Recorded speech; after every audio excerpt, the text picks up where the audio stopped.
Olá, bom dia, boa tarde, boa noite, como vocês estão? Bem, agora nós vamos começar, né, um curso sobre controvérsias internacionais e solução pacífica de disputas. Inicialmente, nossa primeira aula é sobre o conceito de controvérsia internacional, conceito, classificação, como é que a gente pode entender o que é essa controvérsia que nós falamos. Bem, segundo Rezek, controvérsia internacional é quase todo aquele conflito, litígio internacional cujo desacordo seja um ponto de fato ou de direito, ou ainda uma oposição ou contradição entre teses jurídicas e interesses.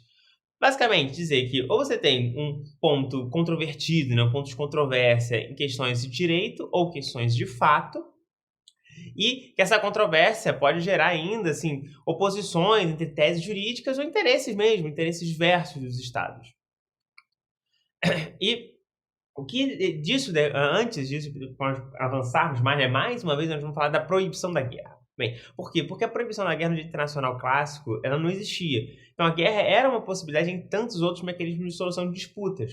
Então quando nós falamos atualmente, né, assim, de resolução pacífica de disputas, exatamente é por conta dessa atual proibição da guerra. Desde o Pacto Bryan-Kellogg existe essa proibição, mas somente na Carta das Nações Unidas, no seu artigo 2, 4, que isso ficou explicitado e generalizado, universal.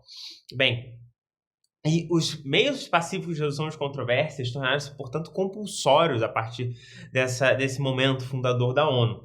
E ele está presente no artigo 33, eles estão presentes no artigo 33, parágrafo 1º da Carta das Nações Unidas. E vamos lá. E o artigo 33, parágrafo 1º da Carta das Nações Unidas coloca quais são, né, essas possibilidades, esses mecanismos existentes. Bem, as partes de uma controvérsia podem ouvir assim, uma ameaça, assim, segurança, paz, qualquer outra controvérsia que existir por meio de negociação, inquérito, mediação, conciliação, arbitragem, via judicial, recurso a organizações de acordos regionais, ou mesmo qualquer outro meio pacífico à sua escolha. Então, basicamente, não é um rol taxativo, é um rol exemplificativo. O que significa assim, quem talvez possa estar perdido, né? Basicamente significa dizer que não é que necessariamente você tem que seguir esses mecanismos de solução, mas são uns exemplos, são medidas mais comuns de você resolver os conflitos. E também não há hierarquia entre esses mecanismos de solução de controvérsias. Você pode escolher uma negociação, um inquérito, pode mudar, assim, não há uma necessidade de aplicar um ou outro, não há uma hierarquia. Bem, e no Brasil também é importante destacar que a solução pacífica de controvérsias não é só um princípio no qual o Brasil se comprometeu na Carta da ONU.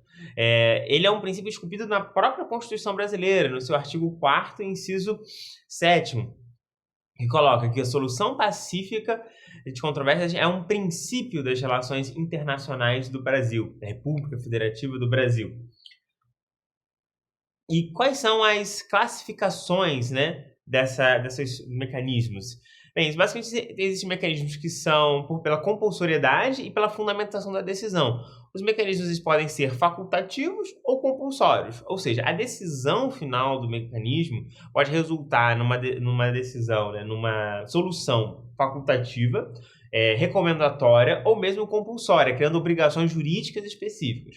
Já na fundamentação da decisão, eles podem ser diplomáticos, políticos ou jurisdicionais. Diplomáticos resolvidos no âmbito formal, né, das relações diplomáticas entre os estados, políticos, mais relacionada com a relação entre governos e entre essa composição específica de governos, e jurisdicionais, que são os órgãos jurisdicionais, as cortes internacionais, assim como os mecanismos de arbitragem.